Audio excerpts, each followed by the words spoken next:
Brought to you by TechnoSpark 20 series smartphones. नमस्कार, बिहार तक देख रहे हैं आप और आपके साथ मैं हूं हर्षिता सिंह। बिहार में लोकसभा चुनाव के दूसरे चरण में जिन इलाकों में देखिए कि वोटिंग होनी है उसमें सबसे महत्वपूर्ण क्षेत्र सीमांचल का है, जो एक मुस्लिम बहुल इलाका है। सीमांचल के 4 जिले जिसमें किशनगंज, कटिहार, पूर्णिया और अररिया शामिल है और सभी मुस्लिम बहुल इलाके हैं। यहाँ पर मुसलमानों की आबादी सबसे ज्यादा है। ये चारों लोकसभा सीट इस हिसाब से भी राजनीतिक दलों के लिए बेहद महत्वपूर्ण हो जाते हैं कि पिछले कुछ सालों में हैदराबाद की पार्टी के नाम से मशहूर असदुद्दीन ओवैसी की AIMIM ने सीमांचल क्षेत्र में काम करना शुरू किया और जिसका नतीजा 2020 में देखने को मिला, जब ओवैसी की पार्टी ने बिहार विधानसभा चुनाव में इस इलाके में 5 सीटों पर जीत हासिल की थी। बिहार में कोई स्थानीय मुस्लिम चेहरा या नेता नहीं होने का फायदा ओवैसी ने इस इलाके में रहने वाले मुसलमानों के बीच उठाया जाकर के, और आज ओवैसी सीमांचल में घर घर का नाम बन चुके हैं। पिछले तकरीबन 10 सालों से सीमांचल के पिछड़ेपन को बड़ा मुद्दा बनाते हुए ओवैसी लगातार यहां काम कर रहे हैं और इस बार के लोकसभा चुनाव में भी उन्होंने इस इलाके में लड़ने का ऐलान किया है। पहले उन्होंने ऐलान किया था कि सीमांचल के सभी सीटों के साथ ही बिहार के दूसरे हिस्सों में भी कुल 16 सीटों पर चुनाव लड़ेंगे। हालांकि अब ओवैसी ने दूसरे और तीसरे चरण के चुनाव में सिर्फ किशनगंज में ही अपना उम्मीदवार उतारा है। सबसे पहले बात करें किशनगंज की, तो किशनगंज इन चारों मुस्लिम बहुल जिलों में सबसे ज्यादा मुसलमानी आबादी वाला जिला है, जहां पर मुस्लिम समुदाय की आबादी तकरीबन 68% बताई जाती है। किशनगंज लोकसभा सीट के अंतर्गत किशनगंज और पूर्णिया जिले के कुछ हिस्से आते हैं। पिछले 3 लोकसभा चुनाव पर अगर हम नजर डालें तो ये सीट कांग्रेस का गढ़ माना जा सकता है। 2009-2014 में कांग्रेस उम्मीदवार असरार हल उपचुनाव जीतकर सांसद बने थे। 2019 में कांग्रेस उम्मीदवार डॉक्टर मोहम्मद जावेद चुनाव जीतकर यहां पर संसद पहुंचे थे। दिलचस्प बात यह है कि 2019 में जब एनडीए ने 40 में से 39 सीट बिहार में जीती थी, तो उस समय किशनगंज का एकमात्र सीट था जहां पर महागठबंधन की तरफ से कांग्रेस ने जीत हासिल की थी। 2020 बिहार विधानसभा चुनाव के दौरान में सीमांचल क्षेत्र में असदुद्दीन ओवैसी ने चुनाव लड़ा और कई सीटों पर उम्मीदवार खड़े किए और 5 सीटों पर जीत हासिल की। जिन 5 सीटों पर ओवैसी की पार्टी ने जीत हासिल की थी, उनमें से 2 किशनगंज लोकसभा अंतर्गत बहादुरगंज और कोचाधामन और 3 पूर्णिया जिले के क्षेत्र शामिल थे। 2024 लोकसभा चुनाव में भी देखिए कि महागठबंधन में किशनगंज लोकसभा सीट कांग्रेस के खाते में गई और एक बार फिर से कांग्रेस ने मौजूदा सांसद डॉक्टर जावेद को टिकट दिया। वही एनडीए की तरफ से जनता दल यूनाइटेड ने मुजाहिद आलम को अपना उम्मीदवार बनाया था। और दिलचस्प बात यह है कि ओवैसी ने अपनी पार्टी की तरफ से बिहार प्रदेश के अध्यक्ष और विधायक अख्तरुल इमान को किशनगंज लोकसभा चुनाव में अपना उम्मीदवार बनाया है। सीमांचल क्षेत्र में ओवैसी के हस्तक्षेप को लेकर के महागठबंधन में भी साफ तौर पर हलचल तेज है। 2020 में ओवैसी ने जिस तरीके से महागठबंधन का खेल इस इलाके में बिगाड़ दिया था, वोट काटा था, उसी का डर इस बार लोकसभा चुनाव में आरजेडी और कांग्रेस को फिर से सता रहा है।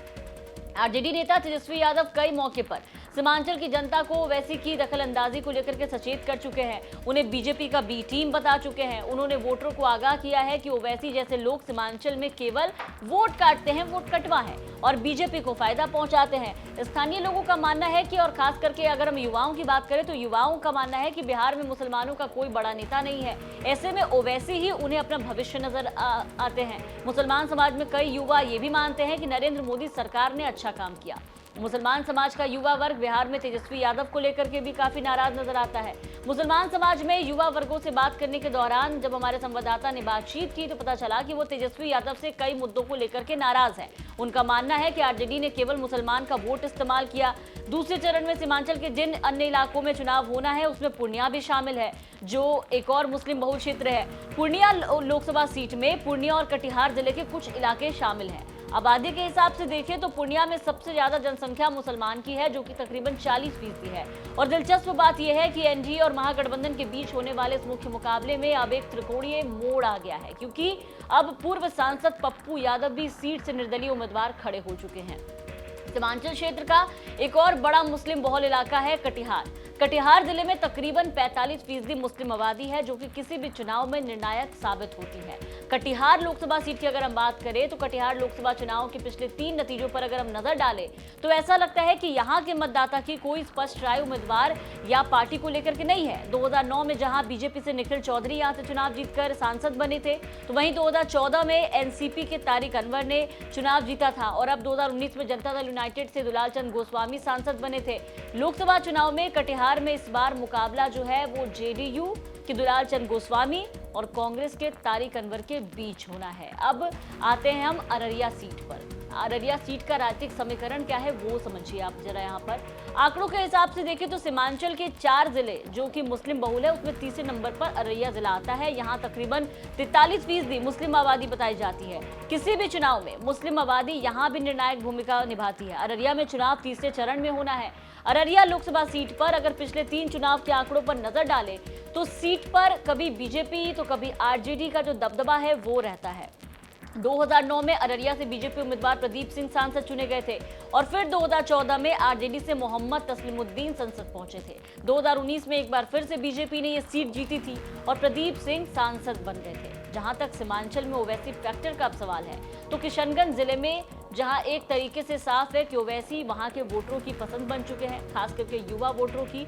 वहीं अररिया की बात करें तो यहां पर मुस्लिम मतदाता साफ कहते हैं कि ओवैसी बीजेपी की बी टीम है। उनका मानना है कि ओवैसी भी विभाजनकारी राजनीति करते हैं जिससे कि बीजेपी को कहीं ना कहीं फायदा पहुंचता है। तो इस बार के लोकसभा चुनाव में सीमांचल का जो क्षेत्र है यहाँ का जो मुकाबला है वो बेहद दिलचस्प होने वाला है। देखना होगा कि कौन किस पर भारी पड़ता है, कौन यहाँ से बाजी मारता है। आपको क्या लगता है अपनी राय कमेंट करके जरूर बताएं। और ये स्पेशल रिपोर्ट आप देख रहे थे हमारे सहयोगी रोहित सिंह की। बिहार की तमाम खबरों के लिए आप बने रहे बिहार तक के साथ।